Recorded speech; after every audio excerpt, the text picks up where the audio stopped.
दिवसभर पाट्याचे स्वयंपाक करून करून इतकं थकलो होतो. 11:30 वाजले भाऊ मेहंदीला. खरं तर मेहंदीचा कार्यक्रम करायचाच नव्हता, पण बहिणीच्या मुलाला म्हणलं, भाऊ आयुष्यात अशा गोष्टी परत परत होत नसतात, आपण छोटाखाना पण कार्यक्रम करू, फोटो व्हिडिओ काढू म्हणलं. तेवढ्याच आयुष्यावर आपल्याला त्याच आठवणी राहणार आहेत पुढं. आमचे जेवण बिवण होऊस तर पोरांनी मग काय डेकोरेशन केलं छोटंसं. मला टेरेसवर जाऊस तर बहीण भावंडांची व्हिडिओ फोटोशूट चाललेलं होतं. आम्ही गेलो तसे मग बाकीच्या पण बायका, आई बहिणी सगळ्याची येऊन बसली. याच्यातच 12 वाजले. म्हणलं चल बाबा आता आपल्याला घरी जायचं, कारण मुलीची पेपर होते सकाळी. फोटो व्हिडिओ काढल्यामुळे आणि मेहंदीवाली पण उशिरा चालली, त्याच्यामुळे पुरीच्या तर मेहंदीच नाही काढली बघा. हिच्यामुळे मायापुरीची मेहंदी राहिली बरं का. हिनं 9:30लाच मेहंदीवालीला आवतून धरलो आणि व्हिडिओ फोटोच्या नादात मायापुरीच्या हातावर मेहंदी पण नाही काढली हो. लग्नाच्या दबाडक्यातच पुरीचे पण पेपर चालू झाले होते. 12 वाजता पोरगी पेपर देऊन आली. तसं गावात गेलो, तिने हेअर कट केला आणि रिक्षा पकडून लग्न घरी आलो भाऊ. तेव्हा तिथं देव कानाचं काम चालू होतं. इकडे नवरदेवाची निघायची तयारी चालू झाली. फोटोशूट व्हिडिओ चालूच होते. भावकीतले आणि जवळचे सगळे पाहुणे रावळे आलेले होते. देवाचं दर्शन घेऊन आता नवरदेवाला ओवाळायचा कार्यक्रम सुरू झाला. नवरदेवाची बहीण, आत्या, आजी, चुलती, आई सगळ्यांनीच ओवळलं. पुरी काय मागं राहणार आहे बाई, तिथं मेन कलोरी होती लग्नाची. भावकीतल्या सगळ्या बायकांनी ओवळलं. हे बघा आमची बहिणाबाई नवरदेवाची आई तिनं ओवळलं. आमची आई पण सरसावली हो पुढं. आणि मग मी मागं राहणार आहे का. फोटोग्राफरला म्हणलं चांगला फोटो काढ रे बाबा.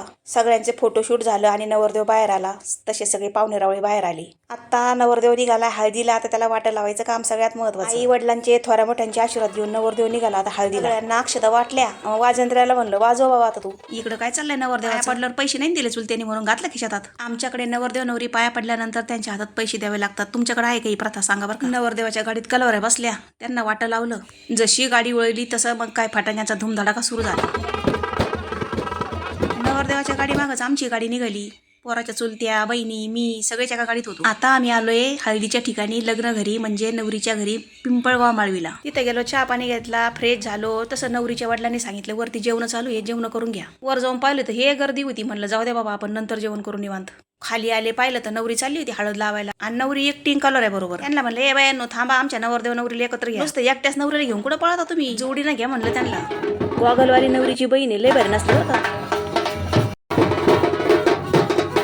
नवरदेव नवरीला म्हणलं थोडं नाचा भाऊ, करा एन्जॉय तुम्ही पण. आम्ही आपलं खुर्चीत बसून सगळे एन्जॉय करत होतो. सगळ्या जणीने हळद लावली. म्हणलं चला भाऊ आता आपण हळद लावू आपल्या लेकाला. मग काय सगळ्या पाहुण्या रावळ्या सगळ्यांनीच हळद लावण्याचा आनंद घेतला. हळद आणि जास्त मस्कर होणार नाही हे बघा. झाल्याच सुरू लगेच आमच्या पोरी. आणि नवरदेवाला काय झालं रडायला. आज नको रडू म्हणलं, तुला आयुष्यभर रडायचंय पुढं. हळद लागली तशी नवरीच्या अंगावर 5 तांबे पाणी घातलं पाहुण्यांनी. आणि मग नवरीच्या भावानी काय भाऊ असे काय फटाके वाजवले ना. एवढं होता 11 साडे 11 झाले. आम्ही जेवण केले आणि आमच्या गाड्या देवळीला रवाना झाल्या.